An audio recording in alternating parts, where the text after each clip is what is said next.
Kan jalqabaatiin Sudaan da'oo baqattoota umraa qubaa jedhamutti guyyoota 3 dura balaa ibiddaa qaqqabeen da'oo baqattootaa fi qabeenya isaanii mancaa'uun ibsame.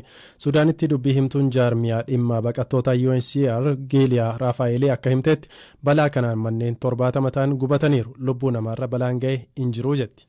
According to first reliable reports, the cause of the fire was accidental. Akkaataa gabaasa jalqabaan ka'umsi balaa abiddichaa akka tasaati. Gareen teeknikaa bakkichatti argamuun qorachaa jiru. Hamma miidhaa qaqqabees adda baasuudhaaf qorataa jiru. Umraa Kuubaatti balaan abiddaa akka kanaa kun yeroo lammaffaaf mudachuu isaati. Jalqaba muddee 2021 dhaqqabe. Miidhaan lubbuu irratti qaqqabees hin jiru. Balaan abiddaa kun da'oo gara 70 ta'u mancaase. Gareen UNHCR kanneen da'oo fi uffata isaanii dhabaniif deeggarsa gochaa ture. Tarkaanfii ittisaa irratti kaampii hunda irratti balaa abiddaa ittisuudhaaf kan oolu dhiyeessaa jirra. Baqattoonni miidhaman hanga da'oo haaraan ijaaramuufitti bakka yeroof qophaa'ee tursiifamaa jiru. Maatii irra caalaan umuraa Kuubaa keessaa gara kaampii biraatti geeffamuu danda'u. Gara maatii 10 kan ta'uuf ammoo bakkuma duraan turanitti da'oon ijaaramaafii jira. Lakkoofsa baqattoota haaraa gara biyyichaatti galanis yoo himan akkana jedhan. Lakkoofsa torbanoota darban keessa hir'ataa dhufeera. UNHCR fi michoonni isaanii Kasalaam Diyaatti namoota haaraa dhufan 38 simataniiru. Gaadaariifitti immoo baqattoota haaraa 21 ta'an xumura torban muddee 2021tti simataniiru.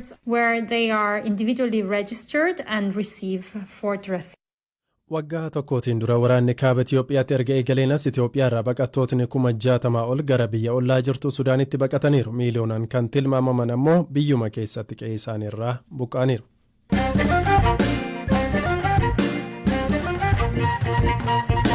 Ajajaan duraanii sosochii bilisa baasaa uummattoota Beenishaangul Abdulwahaab Mahadii mana sirreessaa godina Asoosaa keessaa miliqan.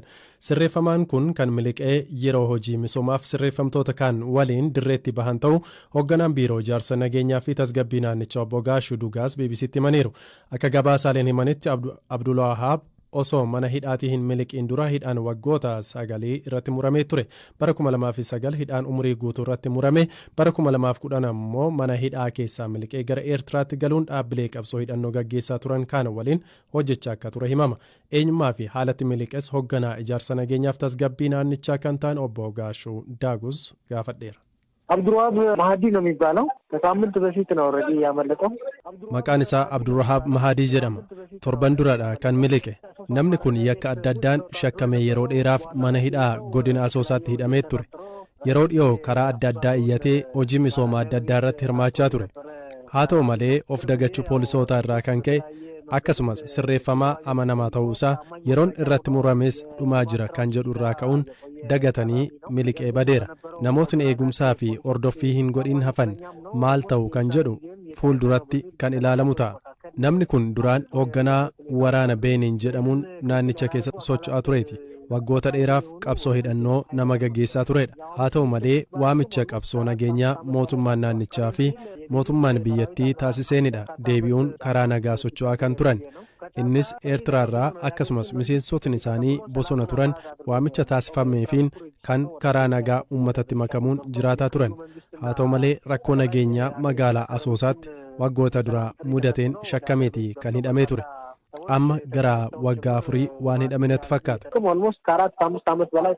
Sirreeffamaan seeraa mana hidhaatii miliqe kun waggoota dheeraatiif bosona galuun qabsoo hidhannoo gaggeessaa tureera.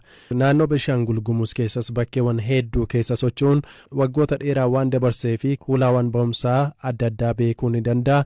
Kanaaf gara biyya ollaatti miliquu danda'a sodaan jedhus ni jira. Dhimma kanarratti obbo Dugaas akkas jedhan. ሱዳን ይግባ የት ይግባ አሁን ለጊዜው የት እንዳለ የታወቀ ነገር የለም. Sudaan haa galuu ingaliin kan jedhu ammatti wanti beekamu hin jiru. Keessumaa uummatni Sudaanii fi Beenishaangul afaanii fi aadaan walitti dhufeenya cimaa qabna. Amma sababa koronaadhaa fi nageenya Itiyoophiyaa keessa tureen hojiiwwan boodatti hafan waan jiraniif malee hariiroo keenya ni cimsina. Caasaan nageenyaa Sudaanii fi Beenishaangul waliin hojjenna jechuun Asoosaatti argamuun bulchaa naannichaa waliin marii taasisaniiru. Gama nageenyaan waliin hojjechuuf walii galtee waan walii mallatteessineerruuf yakkamaan Beenishaangulii bahee achi gale qabamee akka deebifamu nus akkasuma akka goonu walii galtee waan qabnuuf hordoffii taasifnee ni to'anna jennee amanna. በዚህ ደረጃ ላይ ስምምነት አለ። ሱዳን ቢገባም የትም አያመልጥም።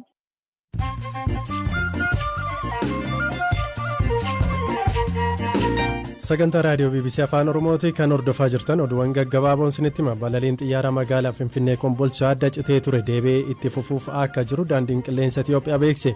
Daandiin qilleensaa kun karaa miidiyaa hawaasaa isaan akka ibsetti akka lakkoofsa Itiyoophiyaatti muddee 27 bara 2014 eegalee balaliinsi guyyuu akka jiraatu ibseera. Humnootni TPLF magaalaa Kibba Walloo, Dasee fi Kombolchaa to'achuu hordofeeti. Ji'ootaan dura daandiin qilleensichaa balaliisaa gara magaalotaa gochaa ture kana adda kan kute. Sanbata qophii kabajaa guyyaa walabummaa Haayitii irratti namootni meeshaa hidhatan ministeera muummee Haayitii Eeriyeel Heenrii ajjeesuu yaaluu isaanii aangawoonni biyyattii himan. Yaaliin ajjechaa kan uumame yeroo ministeerri muummee Heenrii qophii mana amantaa magaalaa Joonaafis jedhamutti qophaa'e irratti hirmaataa turani. Chiilitti namootni horsiisa kaannisaa irratti bobba'an mormiif bahan gaagura kaannisaa daandiirra kaa'uu hordofuun poolisoonni kaannisaan hidhaman. Hiriirtota mormiif bahan keessaa namootni 4 sababa kanaaf hidhamaniiru. Kanneen horsiisa kaannisaan jiraatan masaraa mootummaa magaalaa guddaa biyyattii Saantiyaagotti argamu fuulduratti mormii taasisaniiru. Ameerikaan namoota kooroonaa vaayirasii haaraan qabaman miiliyoona 1 galmeessifte. Qondaaltotni biyyatti akka jedhanitti sababii gosa vaayirasichaa haaraa Omicron jedhamutti lakkoofsi namoota haaraa qabamanii dabaluu danda'a.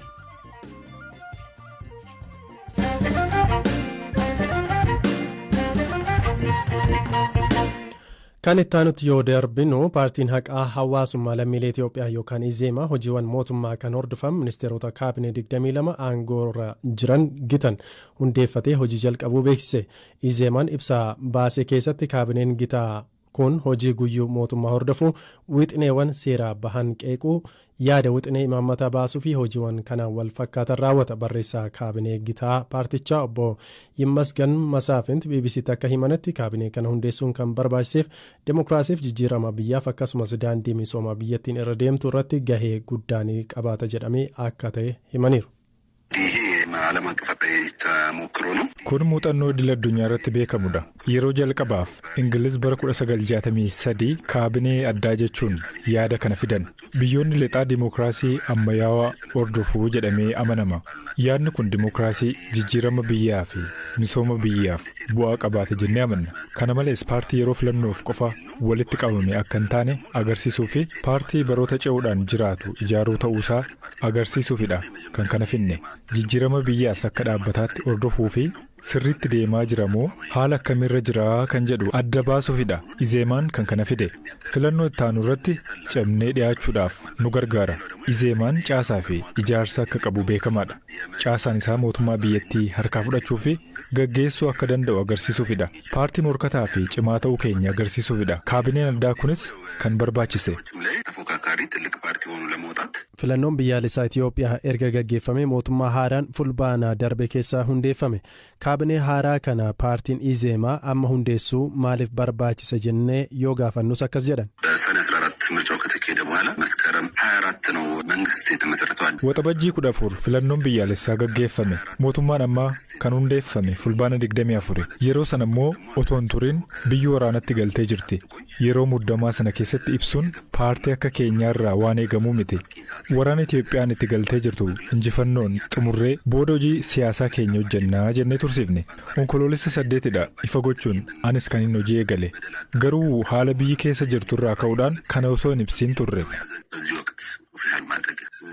Pireezidaantiin paartii Izeemaa Piroofeesar Biraanuu Naggaa fi akkasumas Girmaa Seefuu kaabinee mootummaan Itiyoophiyaa hundeesse haaraa keessa galanii jiru. Hojiin amma isaan kaabinee haaraa jechuun paartiin isaanii hundeessu kun kanaan wal hin faallessu kan jedhuuf. Inumaa kan waldha'u miti.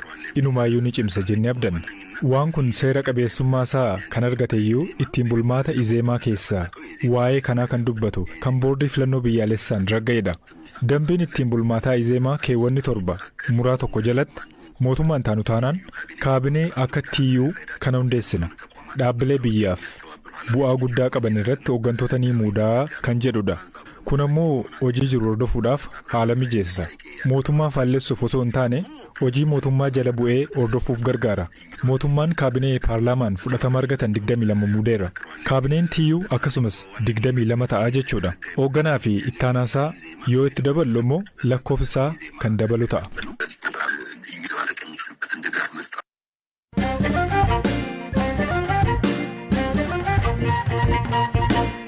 Sagantaa keenya xumuraarraan keenya jira dhaggeeffatoota keenya fardeen diidaa gaara qunduudoo godina Harargee bahaa aanaa Gursumii fi Jaarsoo gidduutti argaman guutummaatti dhabamuuf qarreerra gahanii turan. Waggoota dhiyoon asitti guutummaatti baduurraa hafaa jiraachuutti gaafatamtuun abbaa taayitaa eegumsa naannoo godina Harargee bahaa aadde Aleekaa Nasraddiin himan.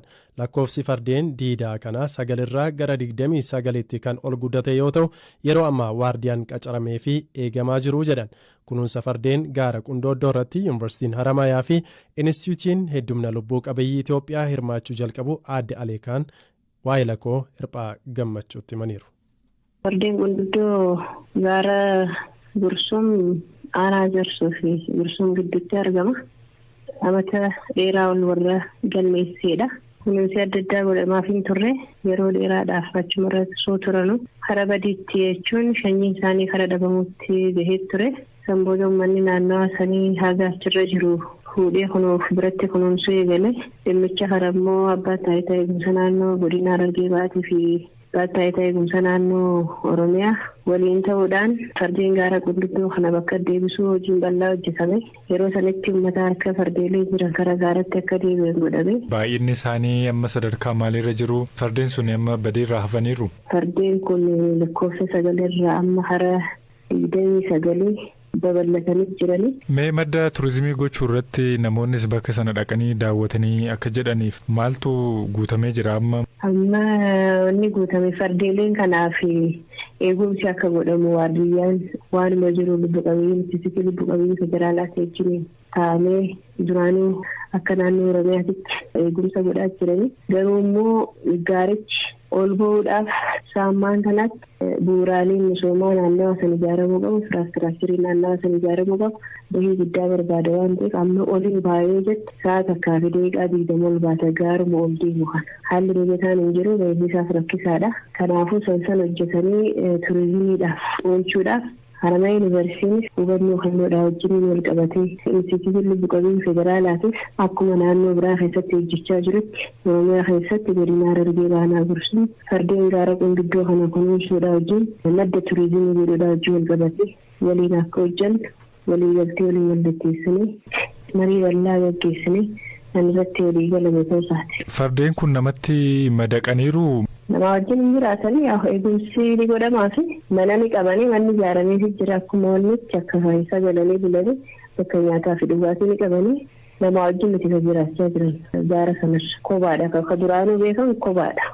Gaarichi hoggaa ol baatu dhagaa fi waan adda addaa jira gubbaarra hoggaa baatu immoo dirree guddoodha. Dirree guddaadha achuma keessatti dheedaa kan jiraatan ta'uu isaati garuu dabalataan nyaanni ni dhiyaata. Nama wajjin nuti kan jiraachaa jiran bishaanis ni dhiyaataa fi nyaanni haala mijataa irratti uumameefii jira. Kanaaf kan isaanis wal horanii diinanii sagal bahuu kan danda'a. Fuulduraaf fardeen baduu miti wanni yaalamaa jiru kabadiinsaa sun dhaabbateetii wal horanii haalli mijataa uumameefi hawwata turizimii guddaa godhu. Kabajamtoota